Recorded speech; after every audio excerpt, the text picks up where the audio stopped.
nobody's going to meet in an alleyway and it be friendly. Like, that's not how it works.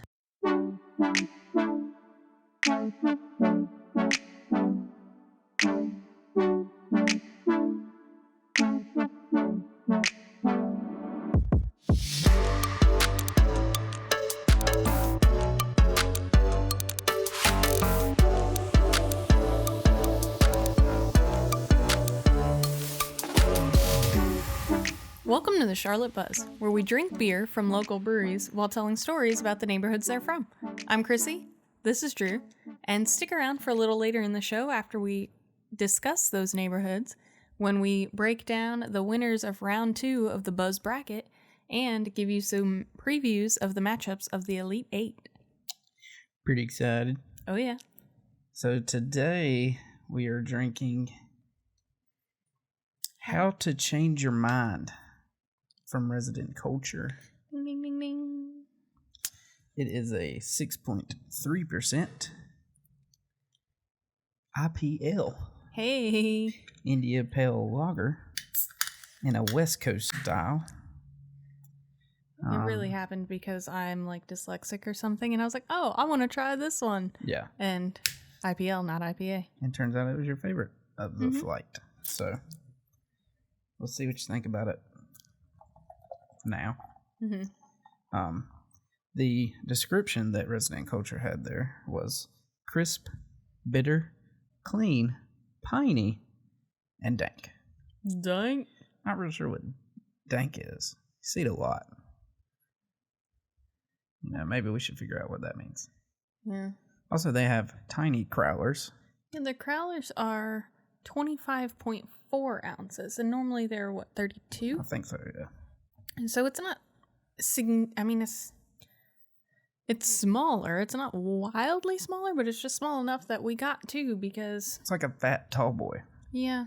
I just It's not emptied like it an into our extra glasses, tall and boy. I still have an inch plus open in mine, and he's got pushing an inch open in his. So yeah, let's pop the second one. What do you think? Sure. Yeah? Okay.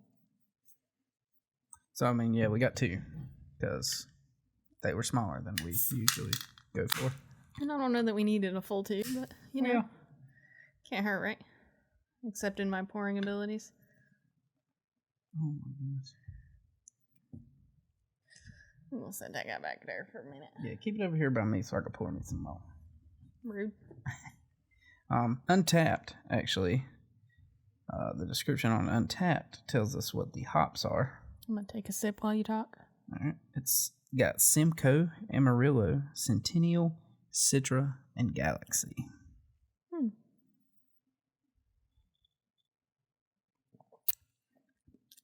The thing about Resident Culture, I feel like, is they just, every time you go, they have a completely different menu. I agree. tap list. I have never... I don't know if I've drank the same thing twice. Yeah. I mean, do or they it was have... possible to. And I mean, a lot of the breweries do obviously have small batch, different, like experimental brews and all kinds of stuff that are constantly coming and going, but they always have a handful of staples.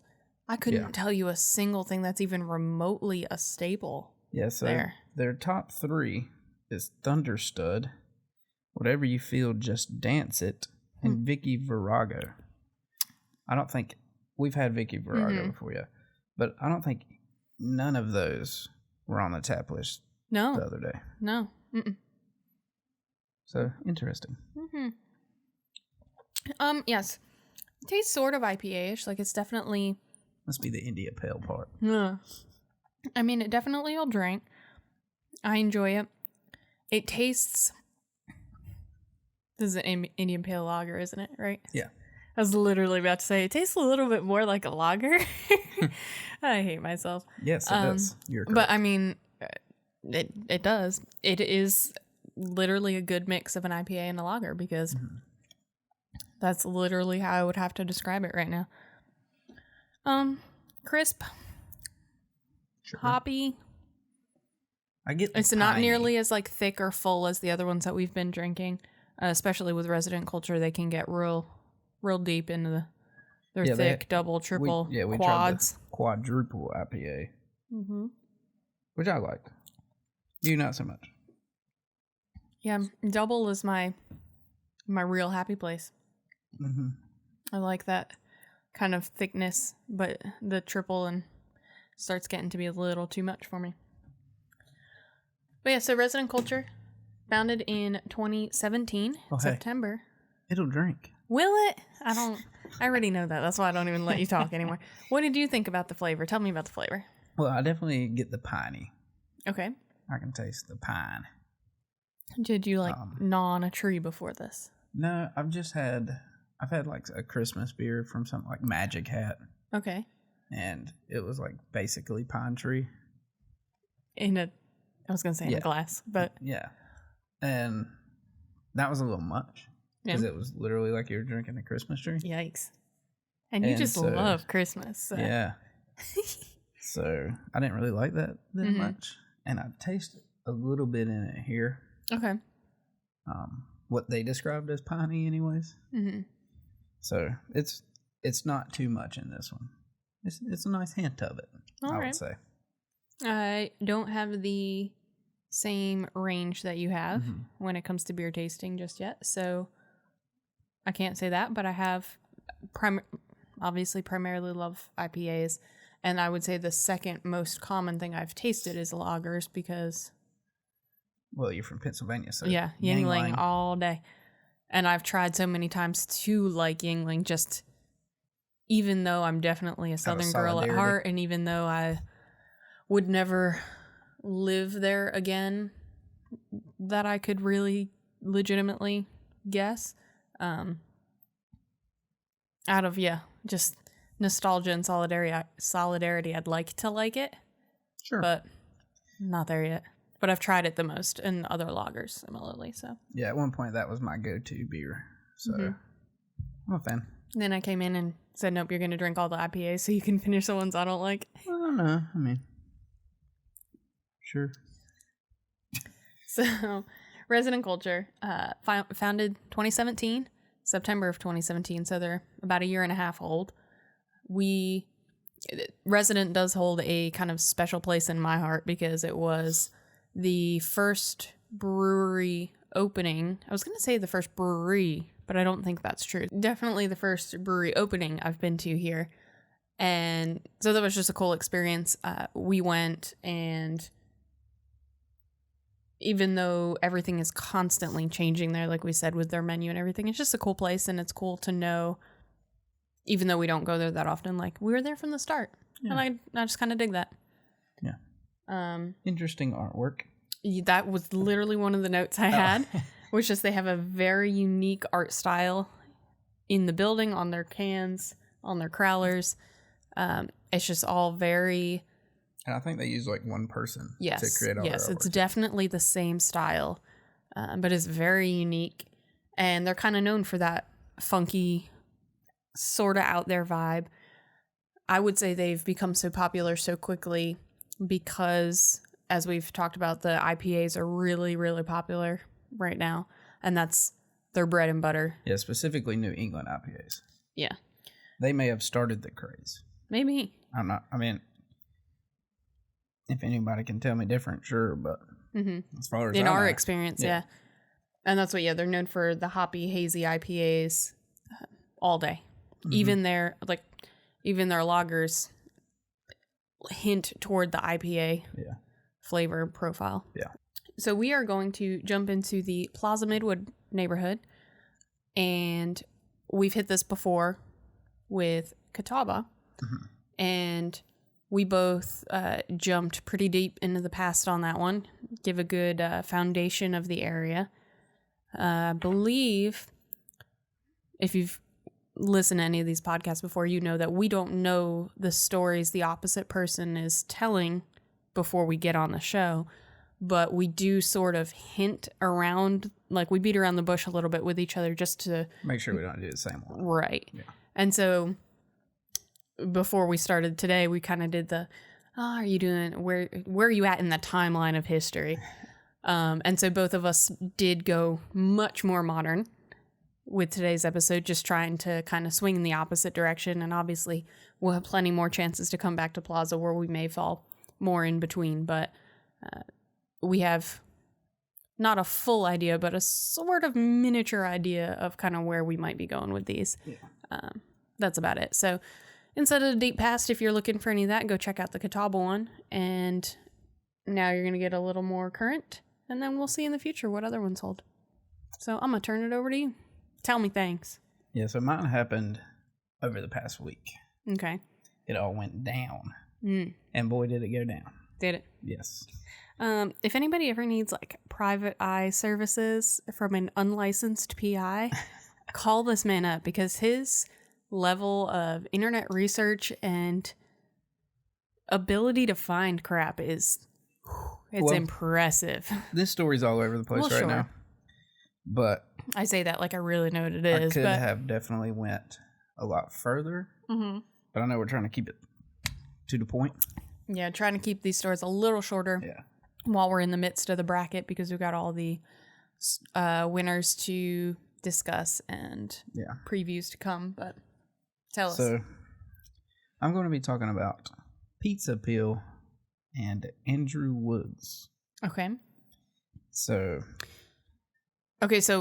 again, this is something I had an idea was coming. You saw a headline. I saw a headline. Yeah. So I took a guess that that's what you were going to talk about. But really, beyond the headline, I refused to read anything else because I assumed. So I am 100% ignorant on anything involving this minus a headline. Well, I am, other than this little bit of research I did. Well, still. There's a lot of stuff that I'm going to be like, I don't know how it went down. So I can't. I can't give my opinion on something I don't know about. So I respect that a lot because most people don't think that way. So Andrew Woods was a bartender at the Pizza Peel on Central Avenue in Plaza Midwood. Last week he was fired. Last week he was fired. And the situation has led to a protest from Woods this past Monday. Okay. I have in here Woods and his followers. I don't know if followers is the correct term, but it's people that believe Pizza Peel was in the wrong. Okay. So maybe by followers, it's literally like internet followers who happen to live in the area. Yeah, and saw his post about meet him here. Okay. At this time. So, Andrew, or I could call him Mr. Woods. You gonna be but fancy. People might think it's Tiger. We in the South, ain't we? Yeah. He actually doesn't dispute the actual firing. He is quoted as saying that he has been fired before. From the same place or from another place? Other places. Okay. Well, I say places. I don't know if it's more than one. But he has been fired before. But what he did not like and what he is protesting is the Pizza Peel had 3 cops waiting for the termination meeting. Wow. That's a bit much. Yeah. So this all started when Woods made a post. Well, this specific incident started when Woods made a post on his personal Facebook page calling for brutal harm to all white Republicans who support President Trump. Oh, boy. This group, who have been called conservative group, also been called white supremacy group, and also been called a white right-wing group. Deplorable Pride saw this post. Oh, goodness. According to their website, they are a conservative LGBT voice and used this post of his to call for a boycott of Pizza Peel. So they posted Pizza Peel's information and said, call them and tell them that you won't be, who they have working for them, basically. Right. And leave negative reviews. So that doesn't really make any sense to me, because that doesn't have anything to do with the other, I don't think. Right. But I mean, if their pizza's good, leave good reviews. If you don't like their pizza, leave a bad review. Right. And if homie spits in your pizza, or cause a problem while you were there. Sure. But anyways, so I mean, just for the record, as I completely disagree with what he said. Oh, yeah. I mean, yes, never cause harm to anybody. And yeah, I mean, I tend to, quite frankly, lean libertarian. But, you know, if I have to pick conservative or liberal, maybe a slightly conservative leaning. Well, but I also think Trump's an idiot. But I would still never call for harm on anyone. So, like, just for the record, we don't approve of him actually saying that either. I'll get to that. Okay. There's a lot to get into. I believe here. it. There's more to the story. Fair enough. So Woods then made a Facebook Live video asking for inviting Republicans and white nationalists to fight just 2 blocks from the restaurant. Oh boy. And that's so they had been posting reviews and calling and saying all that. Yeah. And so that's what led to that. Yes. Okay. Carry on. And then that's what led Pizza Peel to firing him. Or that was their justification or their reasons behind it, they say. The way it all went down was Andrew's bosses sent him a text message to come in. Okay. A day he wasn't working, supposedly. And it seemed pretty cordial. He asked, there's like screenshots of the text message that he put on his Facebook page. Mm-hmm. And they asked him to come in. He asked what it was about. They said his social media post. He said he was going to talk to his council, not his council, but he was going to talk to council. And so instead of doing it that day, if he could put it off for the next day. Mm-hmm. So meeting is set for the next day. He shows up. There's 3 cops there. So the way he sees it, you know, they called cops to escort me off of a premises that they invited me to. Yeah. Basically. Kind of strange. And he says in some article I saw that in North Carolina, you could actually text and call an employee and fire them. So if they were afraid of any issue, they could have just done it via phone in some way, shape, or form. He said that he never gave them any reason to believe that he would, you know, do anything to them. Right. It's just interesting that they would just jump to that. I mean, I can kind of see it. Sure. Without knowing their relationship, that he's. I could, you could definitely see it either way. Yeah. Like he's showing aggression Yes. in his posts, so you never know what aggression could come out. However, none of that aggression was ever remotely directed at them unless this debate happened on premises between him and them. Yeah. So in theory, there's no reason to expect it either. But the story takes a twist. Oh, goodness. It always does, doesn't it? This is not the first time he has been fired for his beliefs. He was actually a bartender at Divine Barrel in 2018. Okay. So he had a run-in with Deplorable Pride while he was there. So we've already got bad blood before Pizza Peel ever came in. Yeah. Okay. So they started doing the same thing that they now have done to Pizza Peel to Divine Barrel. Gotcha. And so the Divine Barrel owners and management sat him down, and they came to a mutual understanding, you know, that he would was move leaving. on. Yes. Okay. So mutual understanding, no cops needed. But part of this mutual understanding was that they had connections with Pizza Peel. And so he started working for Pizza Peel right after that. Okay. So Pizza Peel knows that he's got a history. That he has a history with this. Accepted that. And still upped the ante when they chose to call the cops. Yeah. Right. So interesting. You know, it's like, I mean, you knew what you were getting into. And you've seen it get to this point and see it be managed fine. Yeah. Maybe they ran out of connections. I doubt it. They own multiple restaurants. Right. So this all happened last week. Monday morning around 9 a.m. Oh boy. A allegedly armed man was shot by the CMPD at a Burger King on Beatty's Ford Road. Oh, no. Protests started because other people were saying that he was unarmed. Mm-hmm. Don't know what happened there, but Chief Kerr Putney briefed the media and said, "We get here, engage the subject, who is armed. There are multiple commands to drop the weapon as we engage him outside in the parking lot." At some point, one of the first arriving officers perceived a lethal threat and fired at least one round, striking the subject. Here's where problem with this comes in. Oh, boy.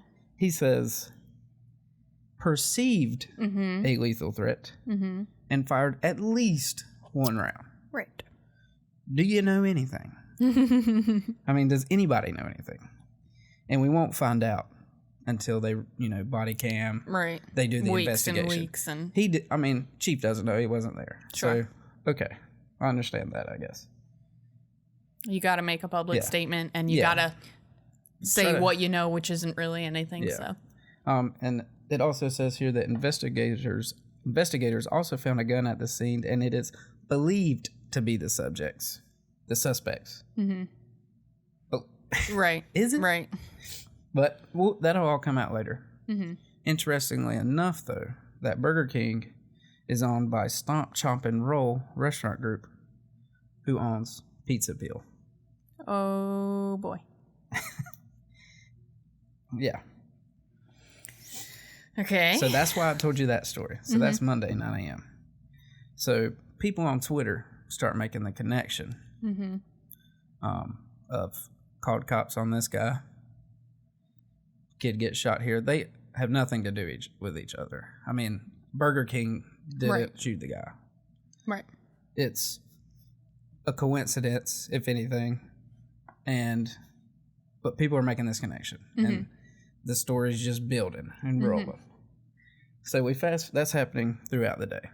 Fast forward to 6:30 p.m., and there are 20 to 30 protesters led by Andrew Woods walking down Thomas Street heading towards Pizza Peel.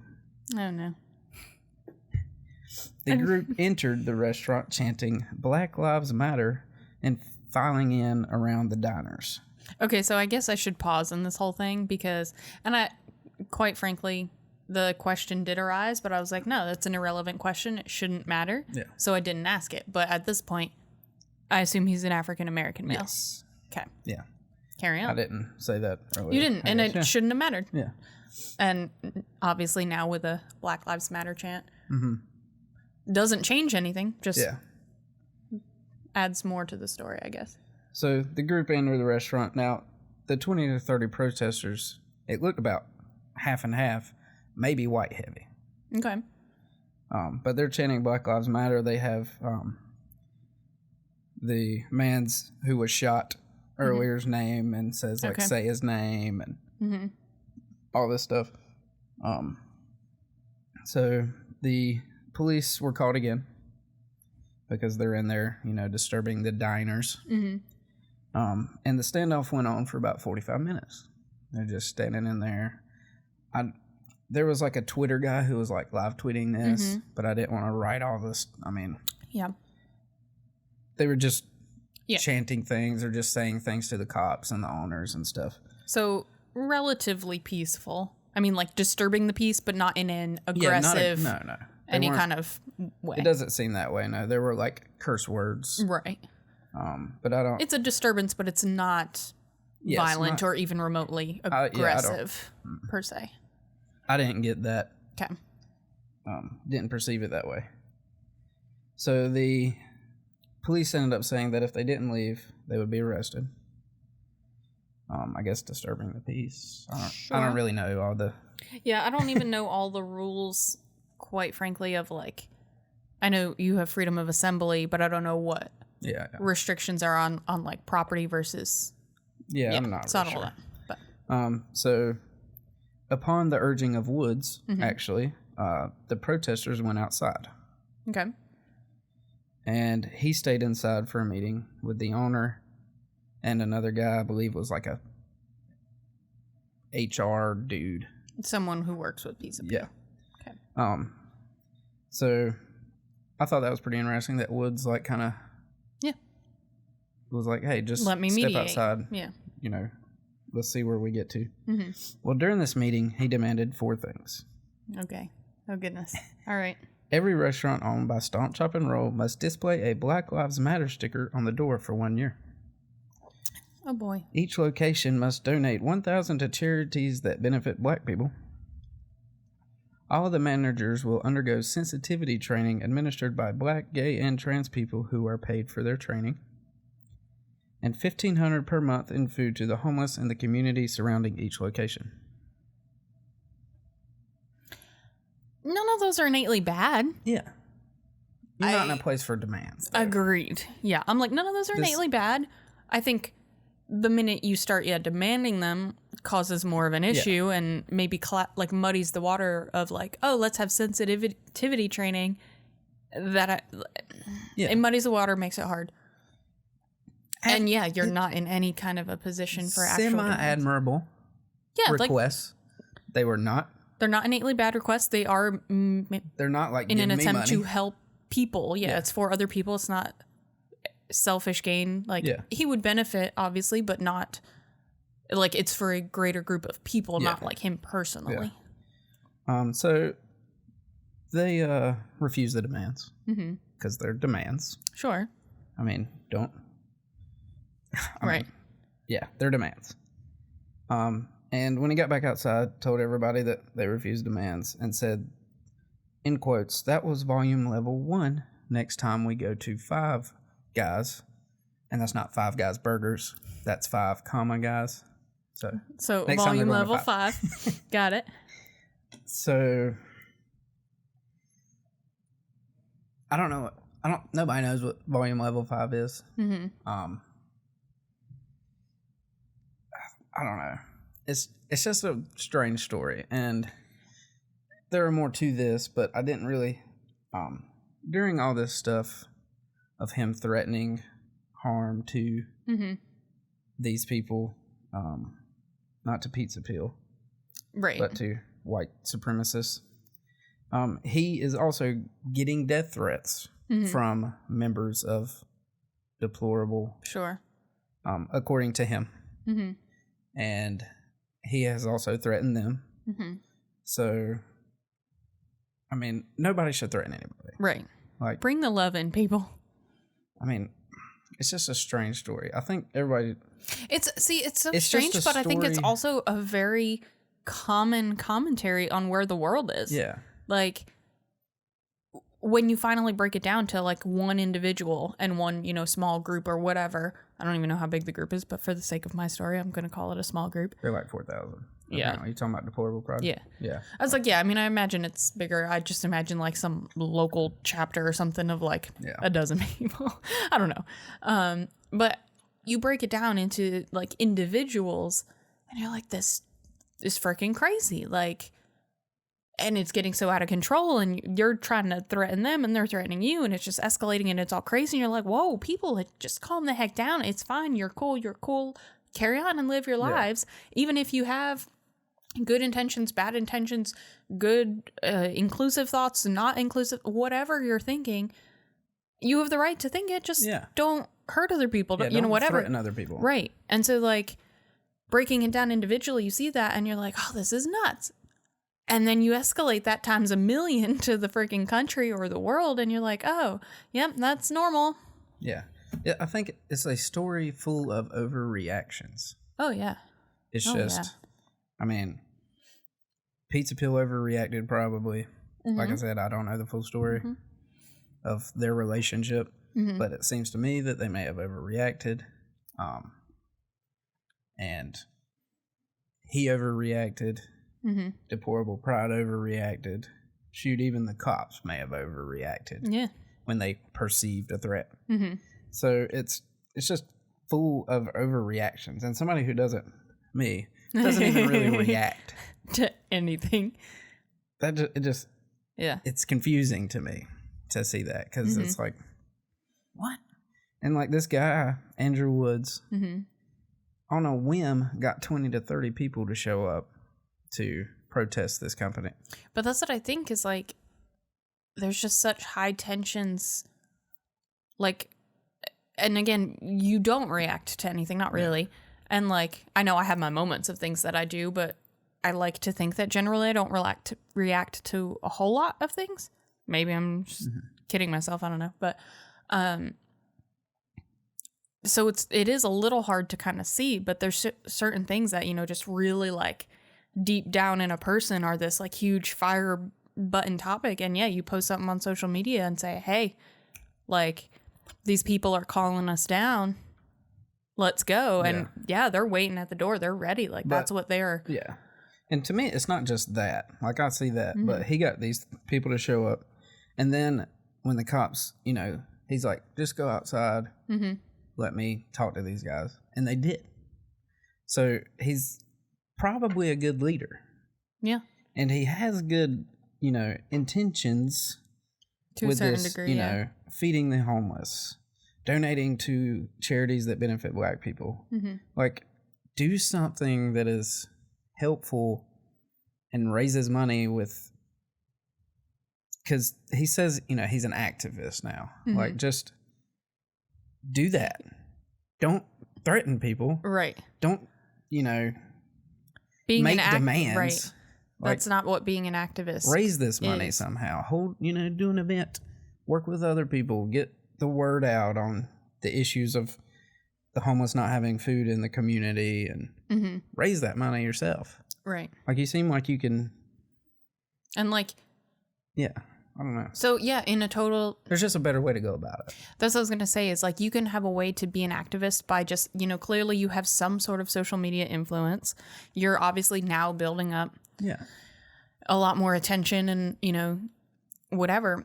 Use that in a better manner. Yeah. And so like, not a comparable situation whatsoever, but in the ridiculousness of a couple weeks or even months ago now, I don't know, my calendar in my head is shot, but when Casey Neistat did that whole thing like trolling Burger King, because Burger King was trolling all these social media influencers, and he made this whole video that was basically saying like, screw Burger King, they screwed me over because they like sort of used his influence without his realizing it to like promote their product. And he made this kind of parody video of like, screw you guys, and then was like, but actually that was freaking brilliant. Yeah. And then came back and said, but you know what? Like, now that I helped promote your thing, you know, kind of unwittingly so, how about we do some good too and use this whole momentum to donate money? And so he just kind of pitched it to them that way in a video and said, hey, like, call me and let's talk. And they ended up donating all of this money to like Boys and Girls Club of America and some other like local youth things. And they were just like, yeah, let's do that. That's great. Like, just appreciated the camaraderie of the situation. Whereas if he came in and literally said, screw you guys, you use my influence, I demand you to do this, even with a good intention of like, let me support the Boys and Girls Club, that would not have gone well at all. Yeah. Like, just take your platform that you have, no matter how small it is, and do something good with it. Like, it seems like he's when you're looking for more inclusivity, you're looking for more mutual respect in the world, rightfully so, but to earn it, you have to give it. Yeah. And I think you would get it a lot faster and a lot more sincerely if you did it the right way. Yeah. So that's what I got. Just an overreaction story. I mean, yeah. I think 100% transparency sake is we should say that we are obviously recording this late in the day on Tuesday. Yeah. Because considering this much has happened between Monday and Tuesday, who knows by the time Thursday morning comes and this gets posted, what'll have happened. That's true. So just for anything that we may miss in this story, that's why. Yeah. So. Well, that's fun. Cool. Well, I'm going to transition into not nearly as chaotic times, but I guess you could find a way to tie it in. I jokingly said earlier that I was looking to the future with my story, if you can call it a story. It's just kind of a couple of tiny tidbits to sort of round out the Plaza Midwood area. And I'm watching him refill a beer and waiting for him to drop it with his shaky, shaky hands. Go ahead and top me off there with whatever you got left. You can drink it when I don't. So get to your future knowing. So again, just a kind of little tidbits to round out the Plaza Midwood area, because I'm trying to keep it a little shorter with all the bracket stuff coming up. So the only thing I'll say about the past, Plaza Midwood, established in the 1920s, we've discussed that before, and then officially declared a Charlotte neighborhood in 1973, which I don't think we specifically discussed, but kind of because a lot of stuff happened before that. Right. So, and so I just kind of stumbled over that fact in process and was like, oh, I'm just going to put it out there, set a stage.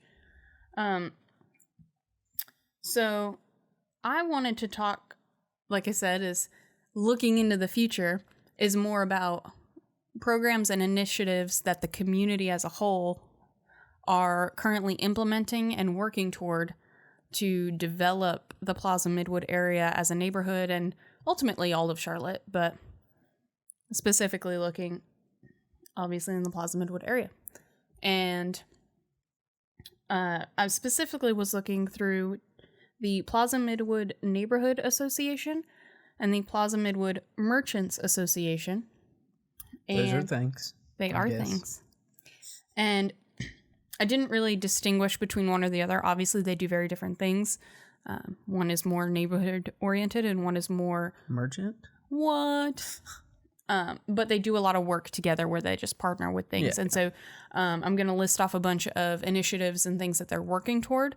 And I just mushed them all together because there was so much overlap. And even if there was one that was primarily belonged to one, the other was supporting it. And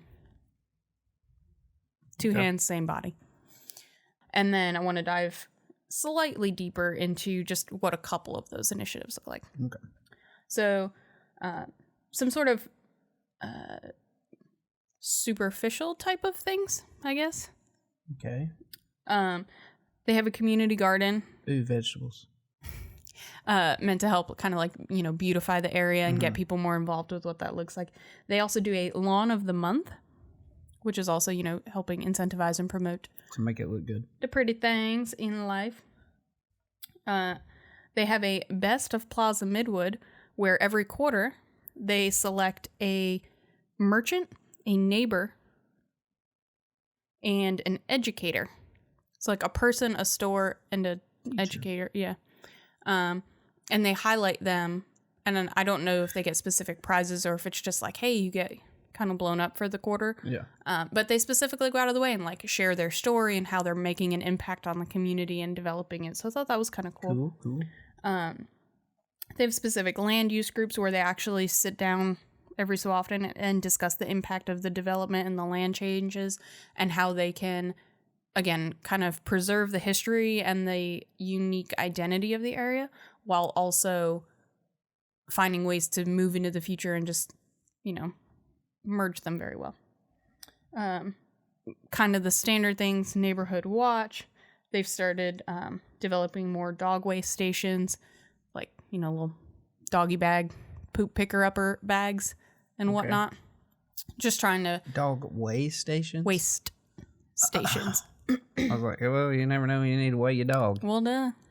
It's like driving through the interstate and you gotta hop off with your truck. Yeah. Make it far enough, maybe see how much weight your dog lost. I don't know. Yeah, 18 pounds. Yeah. So they just ultimately got to a point where they've identified that as part of their community is the dogs. So, or there's just too much dog crap on the sidewalks. I mean, yeah, that too.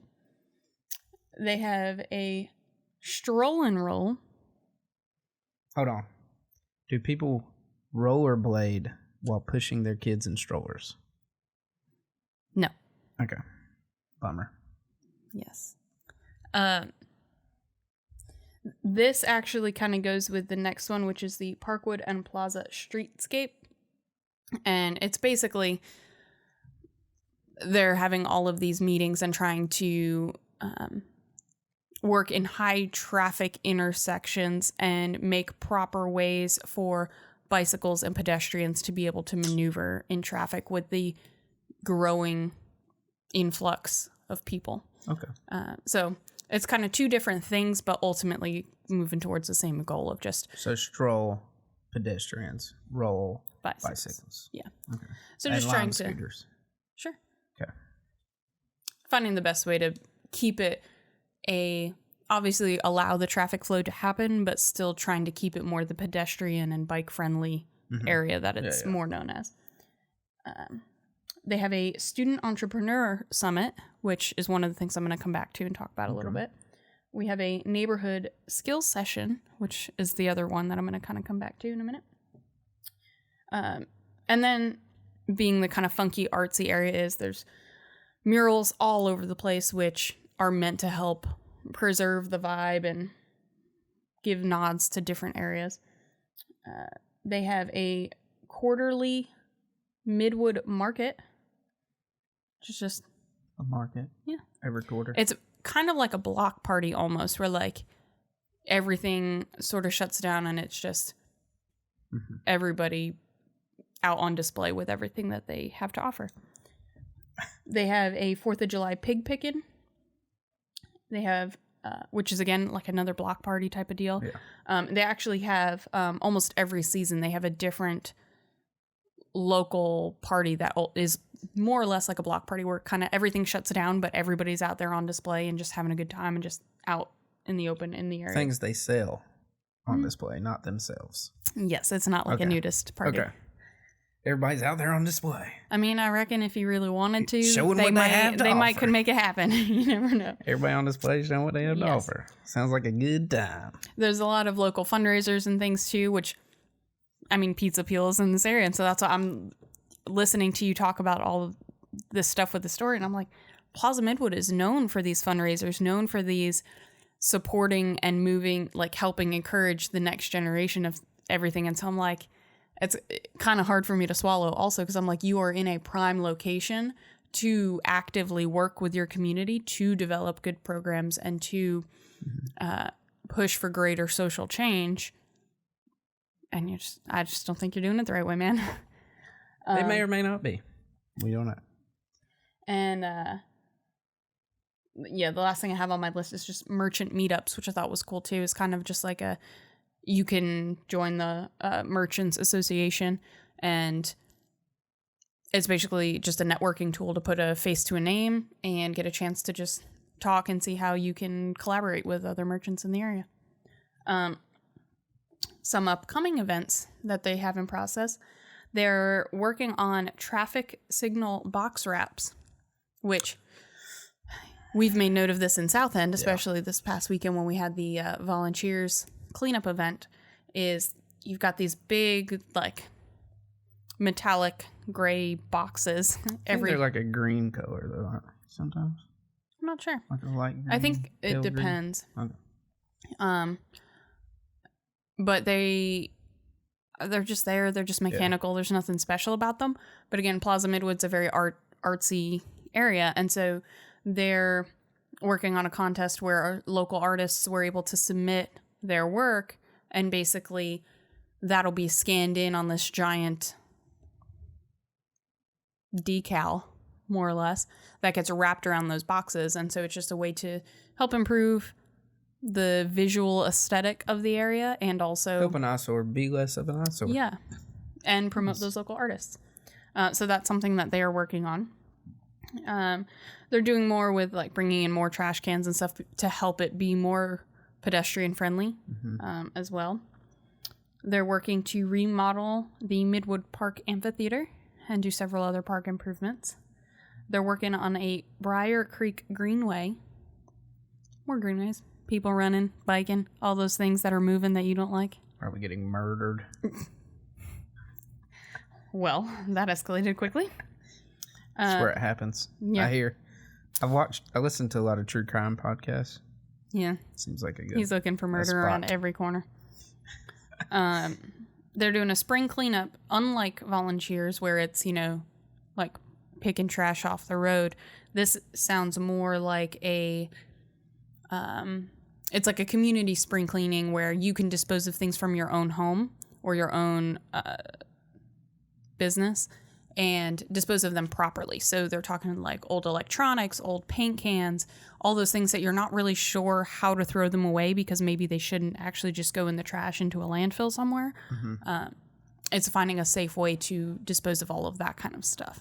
So. Okay. Do they give free beer?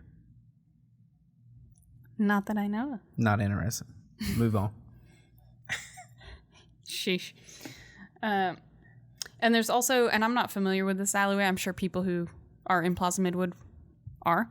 But Gordon Street alleyway, they're looking to make it safer, make it cleaner, and a friendlier meeting space. So the way it was all worded made it sound like it's kind of like a sketchy little alleyway that a lot of not ideal things happen.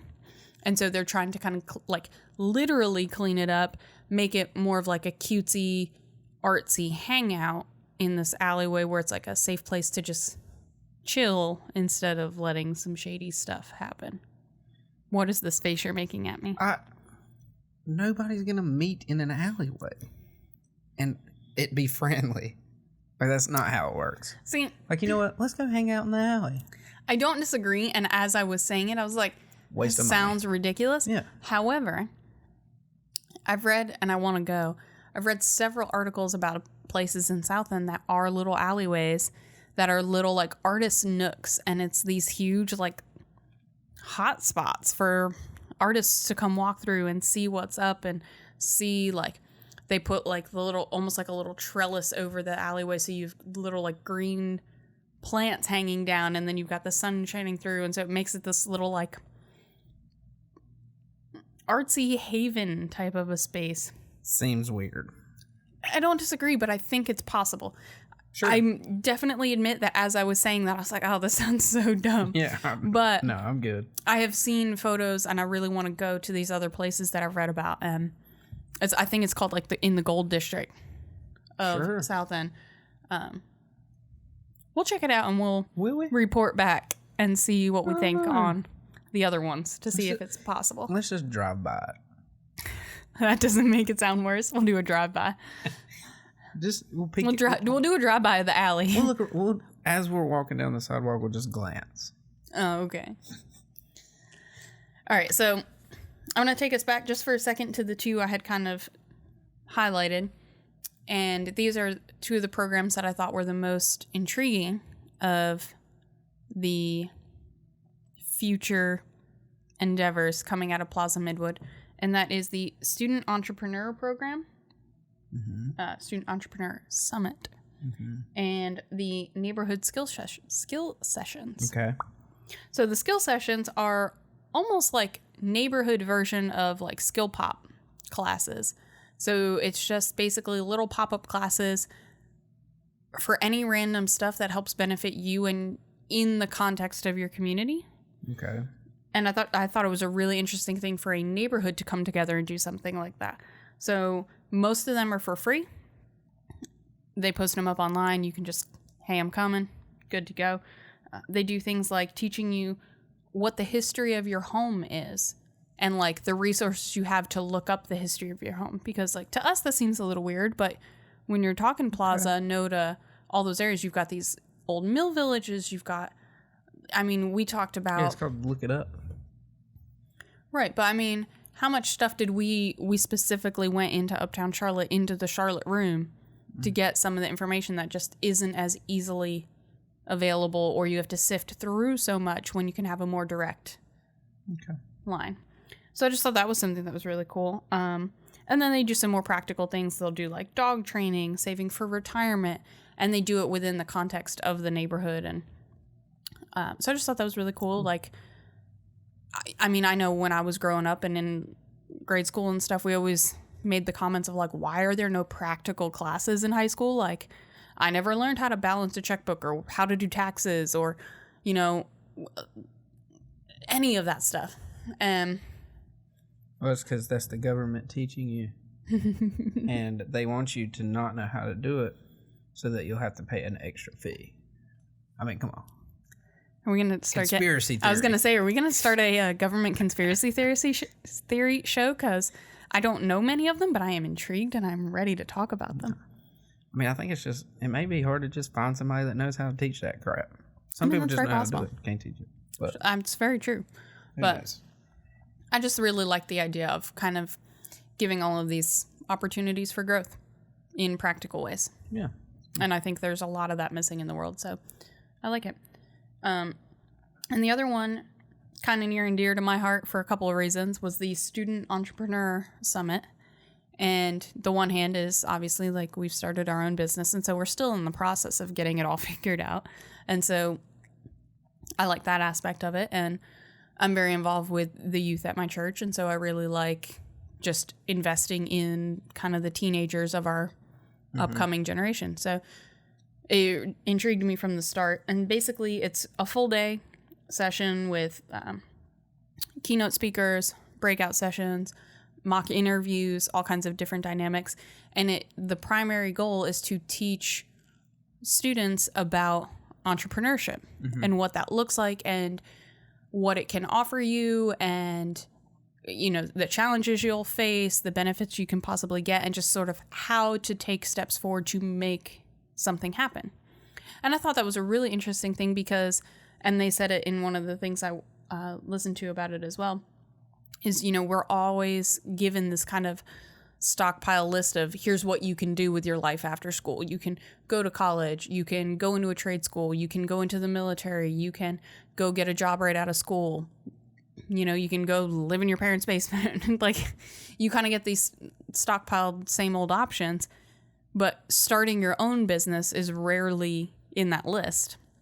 And I know it was something I was never really given a real opportunity to do, or at least even discussed for me to think about it. And so now, 31 years old, still trying to figure it out and see if this is, you know, what life is. And so I love the idea of just opening up another avenue for people, especially because we do live in this internet age where, like, being a YouTuber is a viable job these days, and being a professional gamer, or all of these things that are in essence being an entrepreneur in some way, shape, or form are totally viable options. And like, that's what the world's going to. And so I love being able to equip the youth with some basic skill sets of even just like, hey, make sure you've got an LLC, make sure you've got insurance, you know, like just some basic life steps to see where it goes. And it could even help them if they're not entrepreneurs too. As you said, they do mock interviews. That'll help if you're going to get a job somewhere. Right. And that's what, there's so many local entrepreneurs and businesses that are involved in it. They had a specific speech from, I forget his name, but the guy who basically helped found Avid Exchange was there. And then Kevin, who Jackie is friends with at Advent Co-working, was there. And so like, you've got kind of these varying ends of the spectrum of fairly new entrepreneurs and, you know, been in the game for a minute entrepreneurs. And so you're getting this wide spectrum of, this is the process we had to go through, and then also this is what it's looked like recently, and kind of how times have changed, and just what it looks like in our community specifically. And I think it's really cool to give them those skills, but then also to giving them really practical handholds on developing our local community and potentially having a bigger impact in our area, and who knows from there. But it's not just an impact in them as people, but the community as a whole. So I thought that was really cool. I'm not sure what the whole process looks like to apply to be there, if you can just buy a ticket and go, if you have to do some application process through the schools, or what that looks like. But this year's is May 13th, 2019. And yeah, they partner with the Charlotte Business Resources group. Okay. So charlottebusinessresources.com is the thing. And that's kind of who hosts the event. And I couldn't really get any clear information off their website. But if you know any youth, send them that way. It sounds pretty cool. And we'll link it.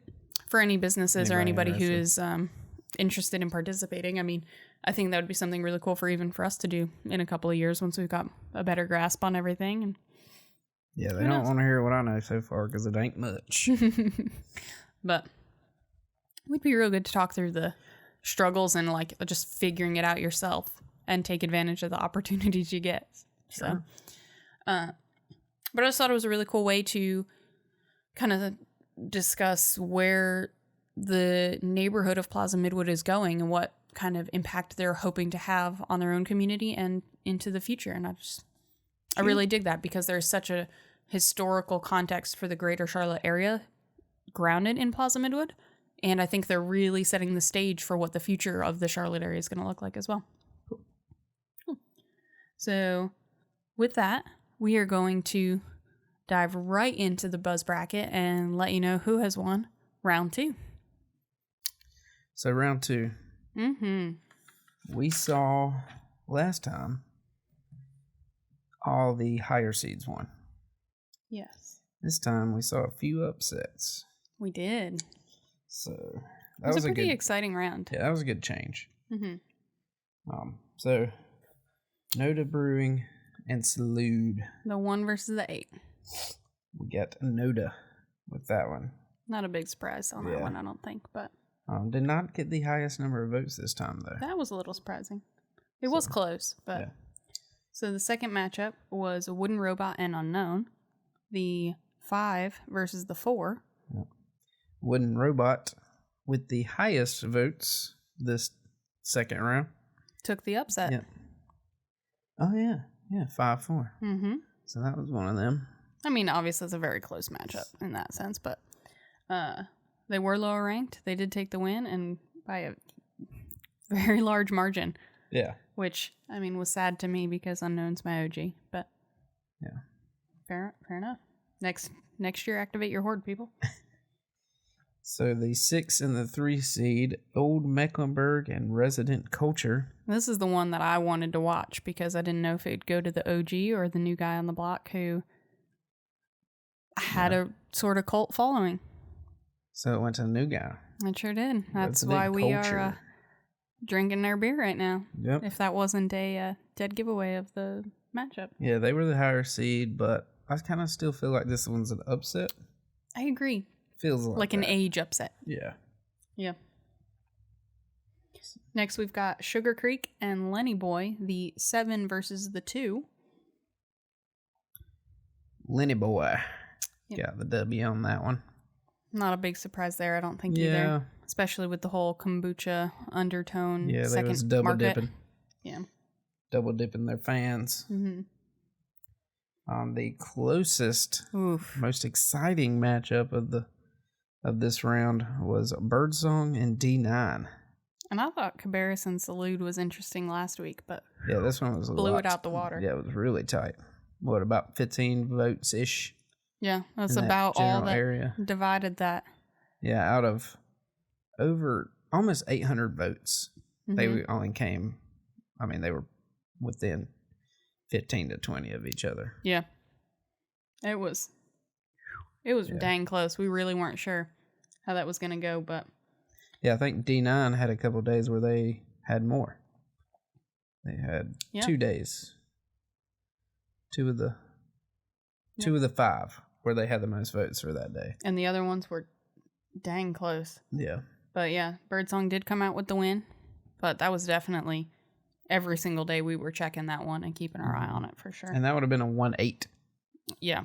I mean, that was really close considering the disparity. Yeah. Is that the right word? Sure. The distance between the two. So good job, D9. Yeah, you did really well. They definitely did start activating their horde there in the latter half. I'm not sure if they did at the beginning, and that might have been where that turn was. It was like in the middle there. Yeah. Really. That literally could have made the difference had they started a little early. Yeah. Because I don't think Birdsong has caught on to this at all, so. They haven't even acknowledged us. I don't think they have. But but it was dang close. It was really good to watch. So D9, I'll be holding out for you next year. Yeah. I want to see how that goes. Yeah. Them and Cabarrus. Yeah, for sure. I'm excited to see next year for them too. Yeah. All right, so next we've got the other 5-4 matchup between Legion and Catawba. Legion being the 5, Catawba being the 4. Yeah, and Legion brought this one home. They sure did. I felt good about it, though. Yeah. I feel like they needed to win that. They needed to win it. Yes, I do vouch for Catawba being a local brewery because they do brew here, but Legion's more local. Yeah. And, again, they're kind of ROG. They've been the most loyal to our bracket and promoting and everything. And they were open on a snow day. Yes, we went there on my birthday, my 30th birthday. That's right. Y'all, I turned 30 last year. You're welcome because I gave everybody 3 days of snow last January and turned the whole city into ice. But we went to Legion and there were because they were parents. still open. There were parents Pulling with their kids on sleds. little kids on sleds in the brewery, just walking them around in circles. So family friendly if you're into that kind of thing. Yeah, that was cool. But yeah, so that was technically another upset, 5-4. But I'm glad Legion pulled it out also. The one that doesn't feel like an upset, but is technically is the biggest upset that we had. Yeah, that's true. It's the 6 and 3, with Sycamore being the 6 and Free Range being the 3. And that wasn't exactly a close race. I mean, it wasn't a crazy far race either, but. And yeah, does not feel like an upset whatsoever, but that is our biggest one. Sure. And then last but not least, we've got Triple C and Heist, the 7 and the 2. And Heist took it. Yeah. Which, Triple C made a good showing of it. Mm-hmm. Definitely have a good following there. But, I mean, I think we both had called it in Heist's favor either way, and they pulled it out. But it was a good showing all around. So well done, everybody in the Sweet 16, but now it's time for the Elite 8. So our Elite 8 matchups are the 1 seed Noda versus the 5 seed Wooden Robot. Which will be interesting because in the first 2 rounds, it was both of, like, That's Noda true. had the most votes in round 1. Wooden had the most in round 2. Yeah. And Noda came they were less than 15 away from each other. Yeah, this time. So. Yeah, so that should be interesting. I like Noda for that one. Yeah. I'm actually a little surprised by how much Wooden Robot got. Maybe just because it's not exactly my favorite brewery that I don't realize quite the following or culture they've got there, but I'm very surprised by how well they did this past round. So I will be interested to watch this matchup, but I like Noda for it. Yeah. We also have the 3 seed Resident Culture versus the 2 seed Lenny Boy. So we'll see if it's that New England IPA or kombucha. I mean, kinda, yeah. They also make beer. They do. Yes, they do. But they're double dipping. That's all we're saying by to keep bringing up the kombucha. I think that'll be a tight matchup too. I personally would have to go Resident Culture. Yeah, for a couple of different reasons. I think, for Resident Culture to take down Old Mac as easy as they did, I kind of feel like Lenny Boy. They going down. Yeah. Yeah. Yeah. I don't think it's gonna be close. I don't. Okay. I got a feeling. I can see that. Unless Lenny Boy can share it 500 times, and I don't think Lenny Boy shared it at all yet either. Yeah. So prove us wrong, I guess. I mean, I don't think Resident has either. Yeah, but maybe nobody except for Legion has shared it. No, Legion and Heist that are still left. I was like, D9 did. They got knocked out. Yeah, but Legion and Heist. Out of who's left? Yeah. That might be it. You're right. I think Noda has once or twice. I think Noda has, because I was, I think, a little surprised by it actually. Yeah, you were fangirling a little bit. They know we exist. That was the level of fangirling. We've won enough stuff from there. They should know we exist. Yes, but that person who I directly was in contact with doesn't work there anymore. So Golly. we got to make new friends there. Yeah. Okay, so Birdsong. yeah, the right side is Birdsong at the number 1 seed versus the number 5 seed, Legion. What do you think about this one? I have thoughts, but I want to hear yours first.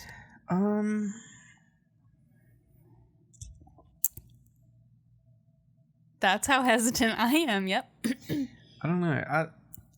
I feel like Birdsong is in a good spot at 1 seed, like at the top seed. Like it makes sense for them. They've got a couple years behind them. They've got a good following. Solar panels. They still They're for have the them. earth. They're for the earth. But again, Legion has been about it since day one. Yeah, day one. They have their horde activated and ready to go, and they are all about it. Yeah. And they've got the momentum of their new South Park location to kind of double dip in the greater Charlotte area for votes. So, yeah, I have to show love for people who show us love. Yeah, absolutely. So I'm going to root say for Legion. I'm going to say it. I'm going to go ahead and call it. I think this might be our... Just to say it. Mm-hmm. I think this might be our match to watch this time. Yeah. Because of that, but I think the next one will be. You're not wrong there either. I mean, we're in the Elite 8. Like, it's all about to get interesting, but you're not wrong with some of those early ones either. I'm going to have to call it for Legion. I'm hoping for Legion. You've got to let us know. Go vote. Yeah, so... Final matchup. Sycamore at the 6 versus Heist at the 2. Yikes. Yeah, neither one of them have had it real difficult so far in the tourney. Yeah. As far as vote getting. Mm-hmm. Haven't had any close matchups per se. Mm-hmm. So, from no compare and contrast, they're kind of... I mean, this round they were, 20 vote difference? Yeah. So... Which again, comes back. But see, that's also the thing is, Sycamore was against Free Range, which yes, technically was a higher seed. But I feel like they don't have that big of like a following per se. Well, technically they have to be a higher seed. I get that. But I mean... Maybe they just have better marketing? Maybe it's the same thing with me and Wooden Robot. I've not been to Free Range. Maybe I just have no clue because I haven't been. Which is probably what the case is. You're just not in the know. Yeah. But I feel like Triple C has a decent following, and they tried to give Heist a run for their money. Like, it was close enough that, like, they definitely put up a good fight, where Free Range didn't. And so, for Sycamore and Heist to be so close in votes this past round, I don't feel like is a good comparison exactly. Okay. For how well Heist... I don't know. And there's not enough history in the bracket for us to really give good comparisons. Like, we're just shooting the shit here, really. But I think I'm going to have to call it for Heist. I think that's what I'm going to go with. Again, they've got the 2 locations now, so that builds a little more momentum for them to be on people's minds. A little more in the... let's go visit there, so it's like, oh, I really liked this new, whatever. They are the higher seed. I feel like Sycamore, they're both OGs. It may come down to a Noda versus South End off. It could just become a locational pride type of thing. Yeah, I think, who I'm not going to pull for per se, but who I would like to see win is Heist. Okay. Because in case you have forgotten, that would be my number 2 favorite beer. Is that what I've decided that we've tried so far? The Stratisfaction. You put the Salute up top, didn't you? Yep. So you've got Salute, Heist, Cabarrus. Yes. Where I've got Cabarrus, Salute, and then Heist is still a question mark because everything prior to that was. I would have to put this currently, the IPL, at my number 3. But not, again, it's not in a bad way. Like, I like it. I just like IPAs better. But I'm happily sitting here drinking a lager. And that surprises you enough to make it a number 3? That we've tried so far? Well, like I said, the rest prior to... You don't remember? No. Okay. Not enough to... So, technically, at the list that I'm remembering right now, okay, it's at the bottom of it, but it's not... This is the first non-IPA that I've happily drank. Mm-hmm. So... And after the bracket, we're going to start doing our untapped stuff, so we'll remember better. Yes, we'll do much better with all of that. Right now, we're figuring out this whole bracket thing. We're working through it, because in the same way that we're trying to figure out these stats round 1, we're prepping to make next year so much better, so. Yeah. But, yeah, so I got Heist on that one. Just, they have the chicken and waffle tacos. Mm-hmm.